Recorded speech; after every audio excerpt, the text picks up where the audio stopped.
Good morning, everyone. I'm Dr. L. Jayanti Rebecca, Professor and Head, Department of Agricultural Biotechnology. I'm handling a course on greenhouse technology. Today's topic is location of a greenhouse. So this is the overview of the presentation. First of all, I will talk about the criteria for a location of a greenhouse, then orientation of a greenhouse, and finally the design components of a greenhouse. First of all, we'll see the location of the greenhouse. What are the necessary parameters which should be considered when you locate or during the erection of a greenhouse? So selecting a proper site for a greenhouse is very important when as compared to the construction materials required for the greenhouse, like the materials, seeds, plant nutrients, and other components needed for the greenhouse. So many aspects should be considered when choosing a greenhouse site. There are 12 factors to be taken into account before selecting a site for erecting a greenhouse. First of all, it is the solar radiation.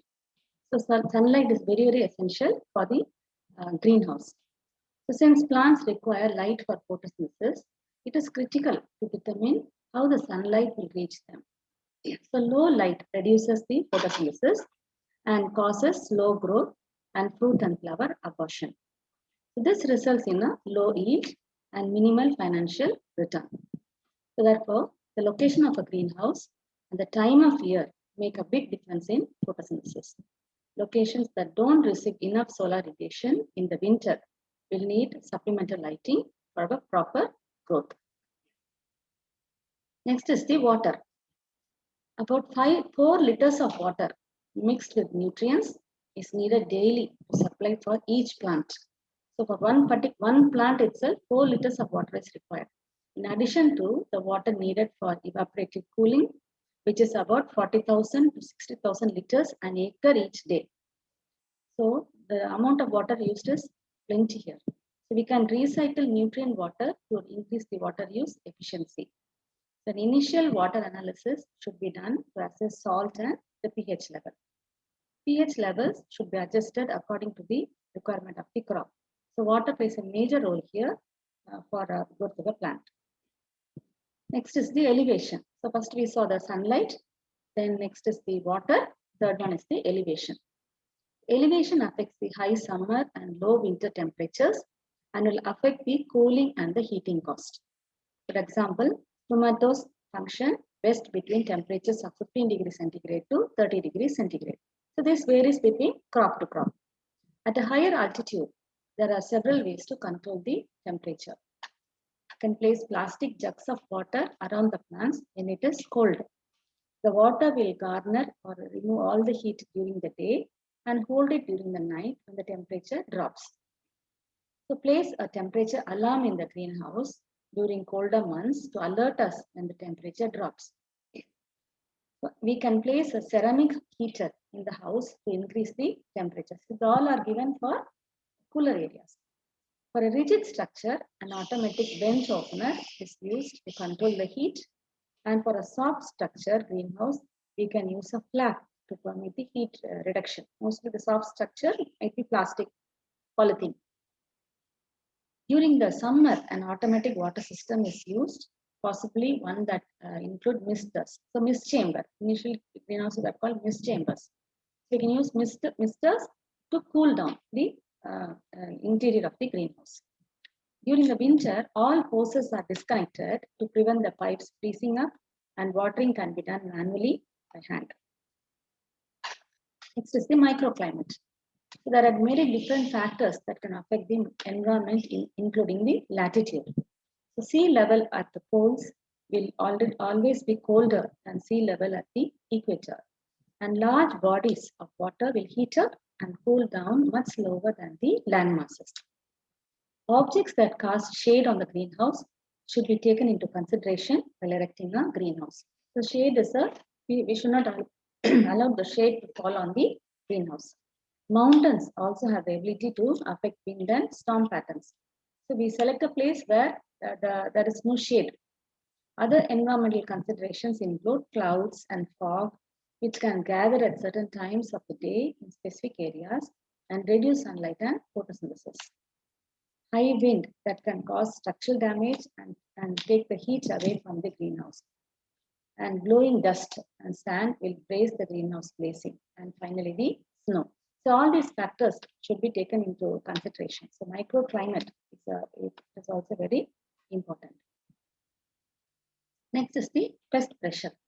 So pest pressure here, it depends on the nearby locality where the pest incidence is there. The site should be far away from other agricultural production areas, or we have to create a buffer zone between two greenhouses or from the field and a greenhouse. So a buffer zone should be created between a greenhouse and other production areas to prevent the pest infestation. Next is the level and the stable ground. So the ground should be stable. The stability of the ground on which we construct the greenhouse should be stable. It should not be subject to shifting. So we have to we have to plan for a permanent structure. The ground must also be graded for water draining. So proper gradation should be given for the movement of water. So a 6-inch drop in 100 feet. So this is the required or prescribed grading. Additionally, the ground must be compacted so that it won't begin to settle down after the greenhouse is built. So when we construct itself, the ground should be compacted. It should be done properly so that the greenhouse does not settle down after the erection of it.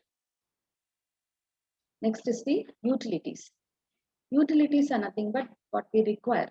So you have to make sure that we have the following utilities at our disposal.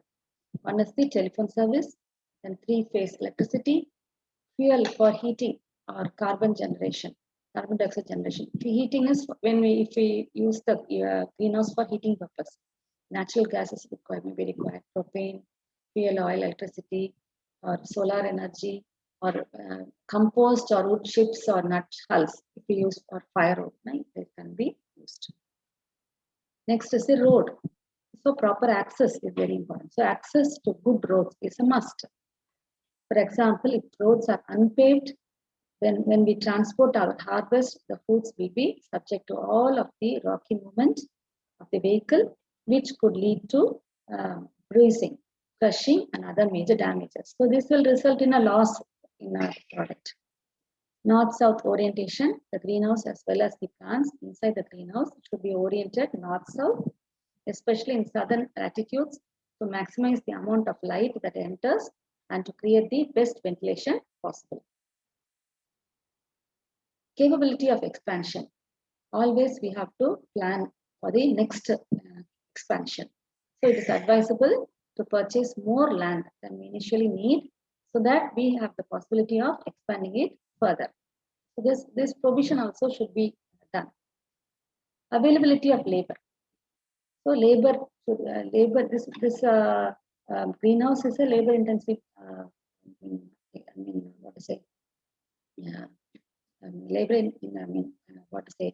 Labor intensive operation. So we require lots of labor also here. So the availability or manager of the operation will need 2 types of labor forces. So we normally depend on 2 types of labor forces. One is the learned force and other one is the trainable laborers here.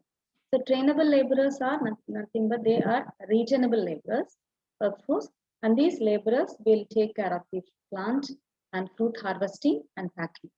So all the day-to-day activities has been taken care here. And specialty laborers, they are the elite sort of laborers, and they include the growers, plant production managers, plant nutrition specialists, plant protection specialists, office computer specialists, labor or management specialists, and marketing specialists.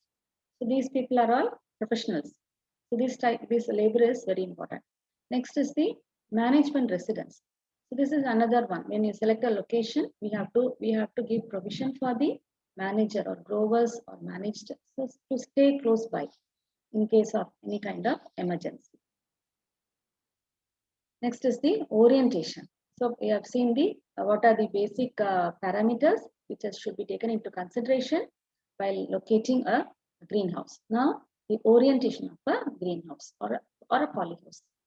The design of a greenhouse should be based upon the sound scientific principles which facilitates control environment for the plant growth. So control environment plant production systems are used widely throughout the world to produce plant materials and products at a time or place or of a quality that cannot be obtained outdoors. So we provide all sorts of control conditions inside the greenhouse, which cannot be provided outside. So control environment agriculture requires far more capital investment per unit area. So it is costly when compared to the normal field conditions than field agriculture, and thus much essentially be correspondingly more intensive to justify investment cost. So the greenhouse is a structure covered with a transparent material for admitting natural light for plant growth. So the main components of a greenhouse, you see, it is like the structure, entire structure, then covering or the glazing material, and the temperature control systems, and the need proper design for healthy growth of the plants.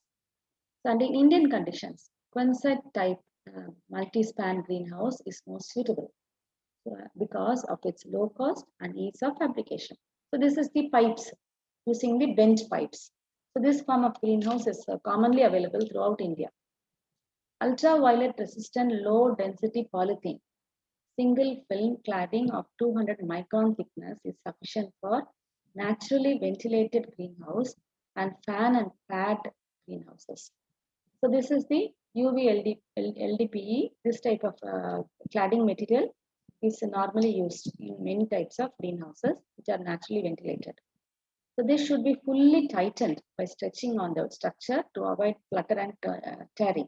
So avoid fluttering is nothing but when you are not fastening the polythene or the cladding material properly, when there is heavy wind, normally it will make lots of noise, and if it is still not fastened properly, it will result in tearing of the polythene also. So this should be avoided, and you need to tighten it properly. It should not be nailed or screwed to the structure, as it gives the chance for tearing. So nailing also, it is not good. So the T lock or L lock should be used for fastening the sheet structure, as this does not tear the sheet and sheet replacement is easier. So we are using the T lock or the L lock for fastening the cladding material. Next, the design of the greenhouse. So design, there are various parameters here when we consider the design of the greenhouse. So the structure has to carry the following load, and it is to be designed accordingly. Okay, so we have to find see the load bearing capacity of the greenhouse. That is very important. So there are different kinds of load which should be taken into consideration. The first one is the dead load. So dead load is the initial, the entire structure or the permanent construction material, whichever you are using is the dead load. Okay. So weight of all permanent construction or cladding material, heating material and cooling equipment, water pipes and all fixed service equipments to be framed. That constitutes the dead load. So it is a permanent structure. All the permanent components of a greenhouse, it is called the dead load. Live load weights is superimposed by use, including the hanging materials, hanging basket, shelves, and persons working on the roof. That is the live load. The greenhouse has to be designed for a maximum of 15 kg per square meter live load. Each member of the roof should be capable of supporting 45 kg of concentrated load when applied at the center. Each member is nothing but each components of the roof material. There are many components which I'll be showing in the subsequent slides. So here, those members of the roof, they should be able to withstand or support 45 kg of concentrated load of the greenhouse. So that is the live load. Then wind load.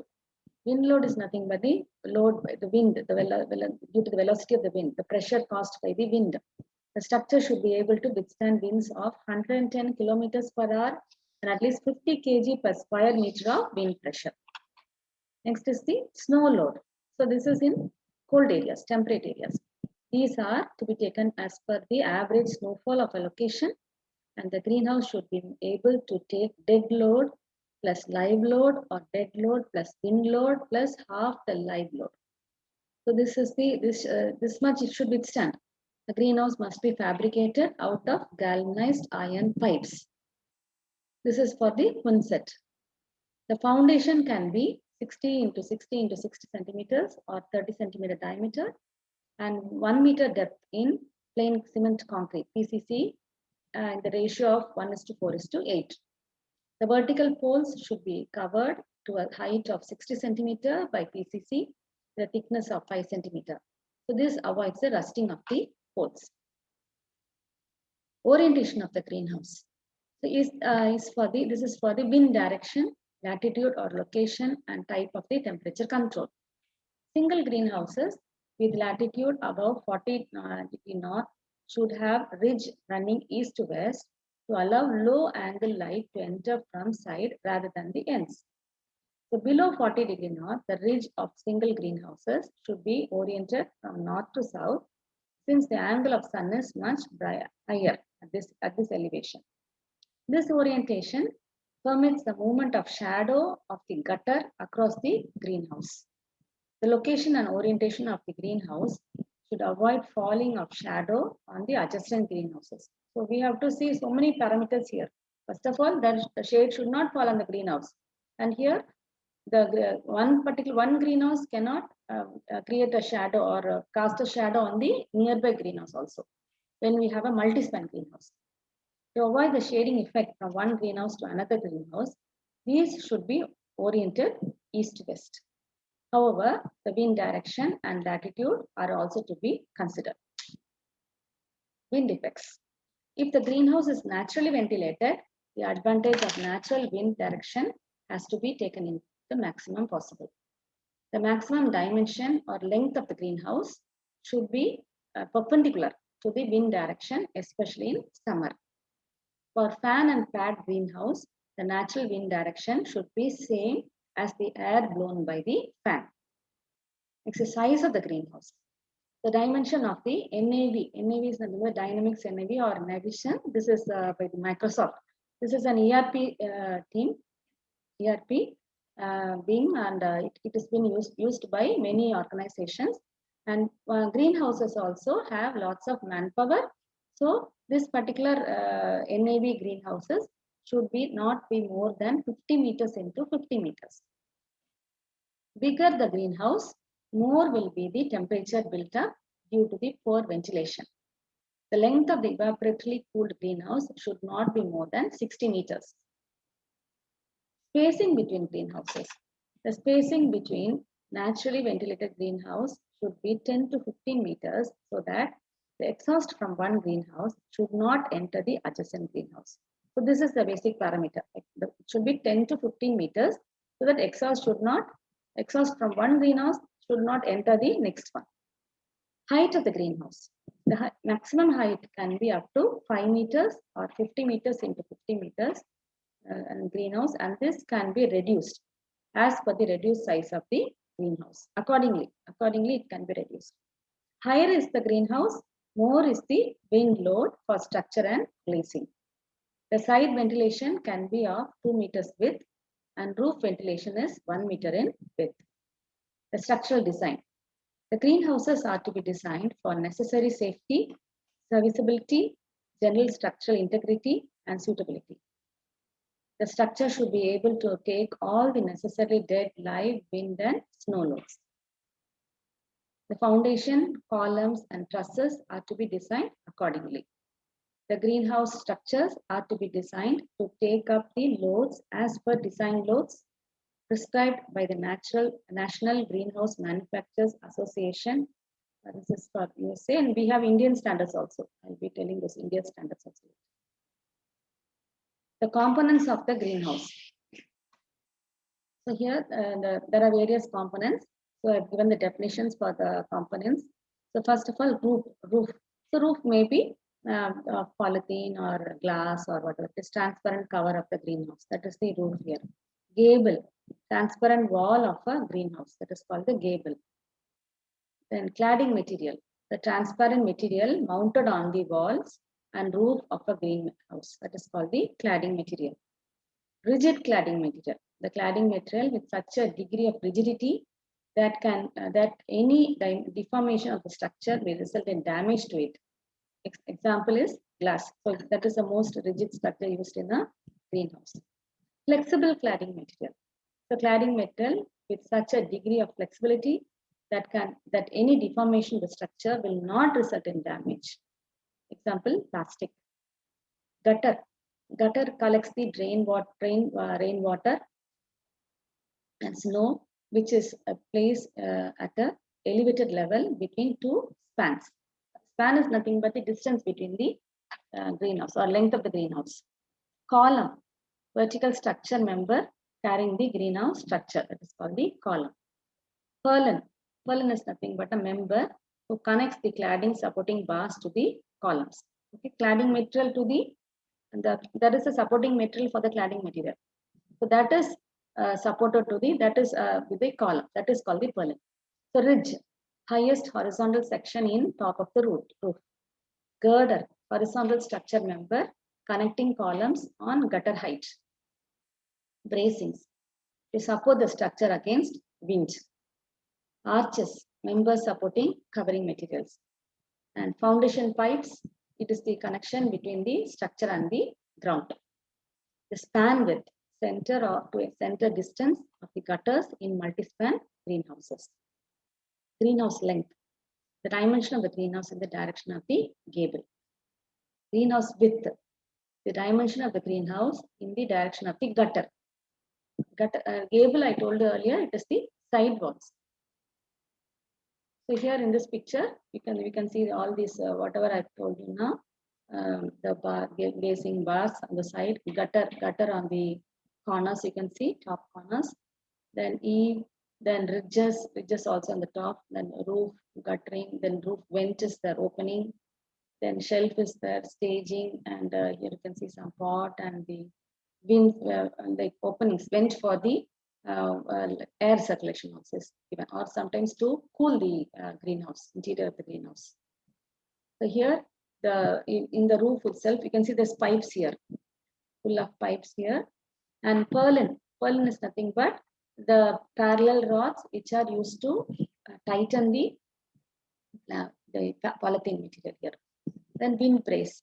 Wind brace is nothing but that is also all these are supports on the roof to fasten the cladding material. Kickboard, hand crank, polythene cover, and all these parts are just to support the cladding material. The cladding material. The polythene proves to be an economical cladding material. So most cheapest one is polythene. Now long-lasting, unbreakable, and light roofing panels, UV stabilized clear fiberglass and polycarbonate panels are available. Plastics are used in tropical and subtropical areas compared to glass or fiberglass owing to their economical feasibility. The plastics create enclosed ecosystems for the plant growth. LDPE or low density polythene, LLDPE or linear low density polythene will last for 3 to 4 years compared to polythene without the UV stabilizers. The comparison of different types of cladding materials. So here, if you see the durability, you have different types of cladding material, the durability of the cladding material, then transmission, percentage of transmission of light, and maintenance.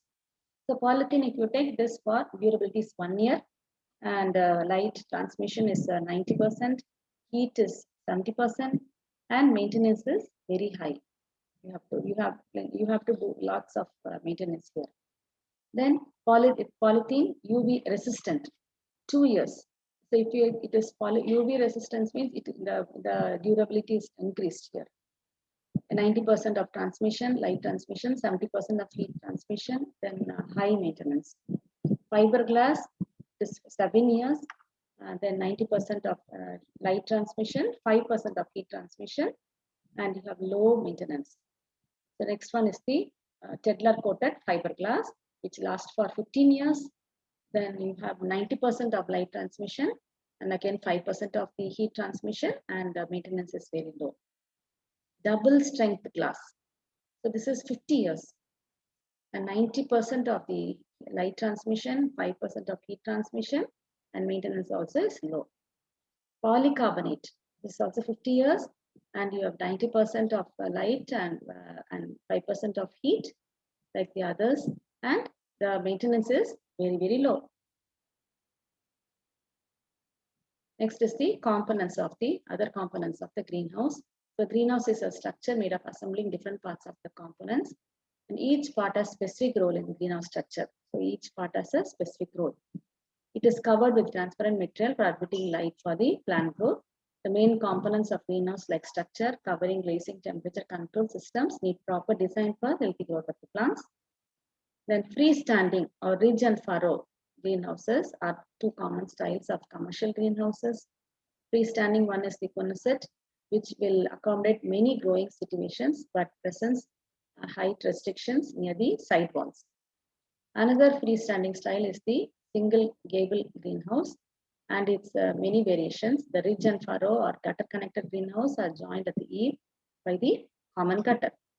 When several of these green buildings are joined, they are often referred to as the greenhouse range or the multi-span greenhouse. So here you can see the common various structures of a greenhouse. One the gutter connected. Gutter connected is the in a row. It's a multi-span greenhouse. Then you have single greenhouse, single gable, like your even span and the an uneven span, which I showed you in the previous lecture. So this is the single gable one. The quinset one is here. So all these already you have been taught. Foundation. The foundation must resist overturning and vertical pressure from structural loads and snow and should extend below the frost line.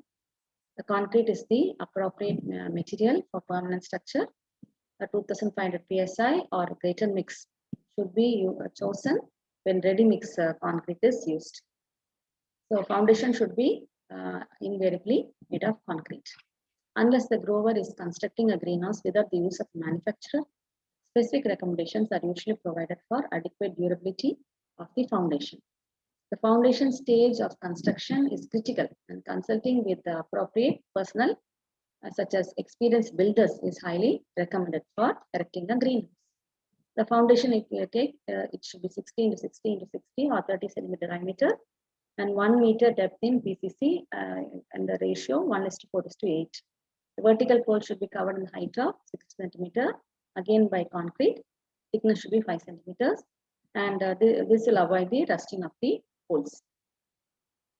So these are the structural component. If you take, this is the major structural components of the greenhouse. This figure, it shows the gable, single gable or the even type of greenhouse.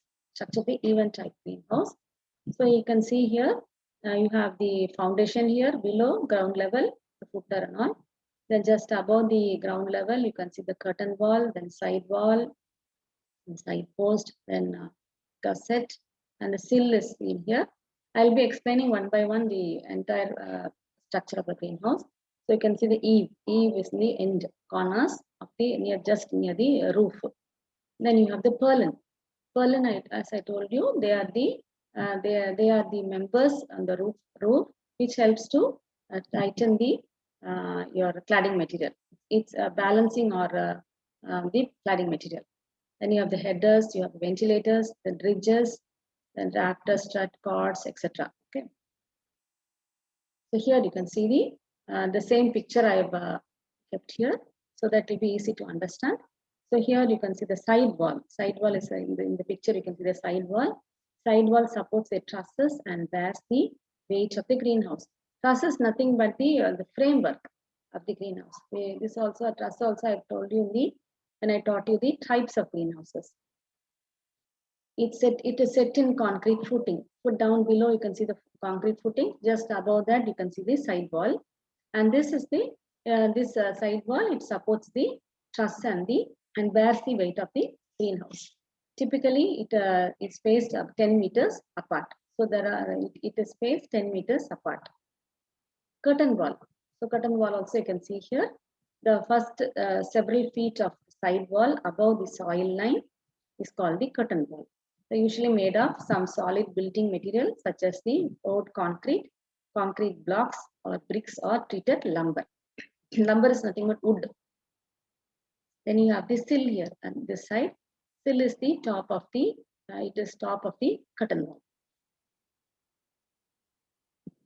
Then eave. Eave is nothing but the sides of the greenhouse join the roof of the greenhouse. You can see here two eaves are there in both the corners, both the sides of the roof of the roof.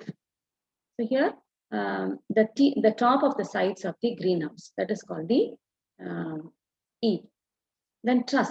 Truss is the structural component that supports the weight of the greenhouse roof. So that is the framework that supports the roof. Consists of rafters, struts, and cords. You can see here the truss material. All the three you can see here: rafter, strut, and the cords. Purlin. Purlins run along the length of the greenhouse, and they keep the roof truss aligned. Next is the ridge. Ridge also you can see here and the top. So where the roofs come together at the top of the greenhouse. So here when the two roofs meet, that area you can see the ridge. Many greenhouses have a ridge vent. Vent or vents means you can have plenty of vents also depending on the span of your greenhouse. The side post and columns. So side post here you can see, columns also you can see. The side post, these are vertical supports that dictate the height of the production area. So that is this decides with this only you can decide how much production area is needed. These range from 1 to 10 feet in height and should be given serious consideration since they directly influence the efficiency. The sash bar. Sash bar is nothing but it runs perpendicular to the purlins and attached to the purlins. I will show in the next picture also. Holding the glazing in place. So sash bars are nothing but they hold the purlins. Purlins are parallelly running. Sash bars are perpendicular running. Holding the glazing in place. Sometimes built with a drip groove or channel to catch the condensation that forms on the inside of the glass panels. So this is your sash bar inside. Purlin and sash bar. Purlin is both are perpendicular to each other. So they all are additional support for the cladding material. Sash bar, all these are components of the sash bar. Let it be aluminium or wood or in pipe or whatever it is. Framing material.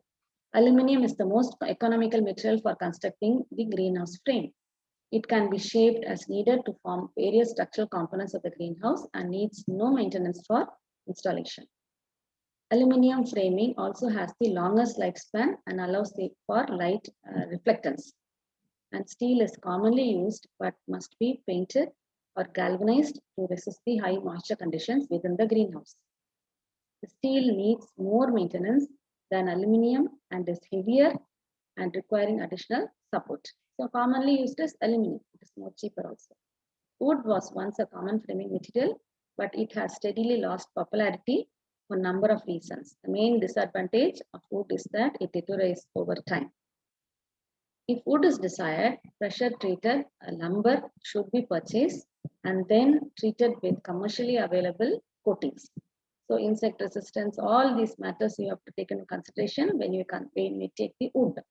But in areas where wood is available in plenty, these can be utilized. Avoid penta and creosote since they liberate fumes that are harmful to the plant. So these are some kind of lubricants, or not lubricants, and for the wood, for painting or for using for increasing the quality or longevity of the wood, they use certain chemicals. So these are some chemicals like that, which are mostly heat, like fire. They can cause damage to the plants by liberating certain toxic fumes. Coverings. The glass allows maximum light transmission in greenhouse production, but there are several disadvantages to consider. Glass is expensive and because it is fragile, has to be replaced more often than in many other materials in the market today. But still glass is, unless you break that, it is long lasting. Like because almost in throughout the world, in old greenhouses, you can see glasses only. Before 1950s, you had only glass greenhouses. Later on, after the Industrial Revolution, when these other materials started into for manufacturing, they came into existence. When using glass, the cost of structural components will be expensive because of the added weight, which must be supported. When glass is desired, we should check with the manufacturer for double and triple strength ratings. Also, hammered or frosted paints will distribute incoming light better by dispersing the rays, resulting in the fewer shadow. This type of glass is not transparent from the outside, which can be added security benefit in certain institutions. A double layer polythene inflated with air is another option to consider for covering the greenhouse. One advantage of using this material is that it is relatively inexpensive. So materials have greatly improved, and some manufacturers guarantee the materials for up to 4 years. So UV stabilized products that are slower to yellow and yellowing and crack can be used. The single and triple layer polythene coverings are used less commonly. Then replacement of polythene covering as a result of wind, hail, or solar damage will be more frequent than any other covering. But the low investment and the need for less structural components make it a material to consider when a temporary greenhouse is designed. So still, even though this is there are many negative points, still it is worked out to be cheaper. Two additional products available commercially to extend the life of polythene house are polypatch and anti-drip material. The anti-drip material reduces the condensation that can harm the plants growing below. Condensation should also be controlled to prevent lower light transmission, especially during the winter months when low light levels may limit the plant growth. Fiberglass. This is another material that have gained the popularity over the glass. So it is very durable, rigid, and available in various light transmission levels. The UV light will cause fiberglass to deteriorate in a few years from swelling and fraying of the fibers. So this in turn quickly leads to lowered light transmission to the plants. However, there are products now available that will help to reduce the fraying. These coatings should be applied prior to the damage of the fiberglass. So we should not use UV light here, much UV light here. Although lifespan of fiberglass can be as short as 5 years, choosing higher grade products and applying a coating result in 20-year lifespan. Polycarbonate. This is one of the newest material available and is still being evaluated. And this material is rigid. It is also like glass. It's rigid like a glass, but also flexible enough to be used in a furniture type style greenhouse. Although the initial cost of the polycarbonate is high, 10 to 15-year lifespan can be expected. Polycarbonate can be purchased in double and triple walled forms, which are highly impact resistant. And acrylic is also new and expensive, but it has a minimum 10-year warranty from some manufacturers. Although many advantages exist, such as high light transmittance, high impact resistance, and great strength, costs are proven prohibitive in most cases. So here you have various types of cladding material with different ranges of with different lifespan, and guarantee also is provided here by the manufacturers, warranty period. The cladding material should have the following. So you have to see that these are there are some parameters which should be taken into consideration when you select a cladding material. Combustibility. Some materials may result in lower insurance premiums if they are fire retardant. So other materials are highly flammable, such as fiberglass reinforced panels, and that must be considered. Fire retardant FRP panels can be purchased.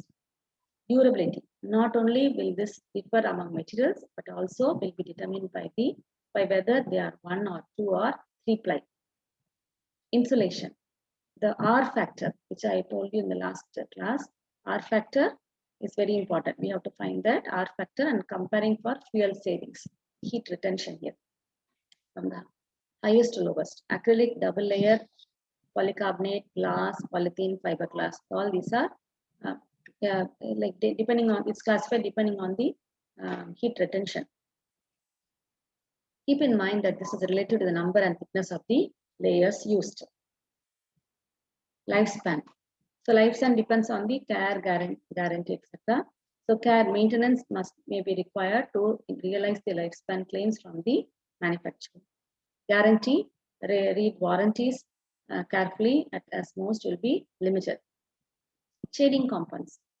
During the summer months, when solar radiation are too intense for any crops to be grown to acceptable quality, the shading is necessary to make greenhouse sun unusable and to prevent overtaxing the cooling and the ventilation systems. Instructions are provided to reach the desired percentage of radiation blockage. Liquid formula are commonly used for glass and sometimes fiberglass.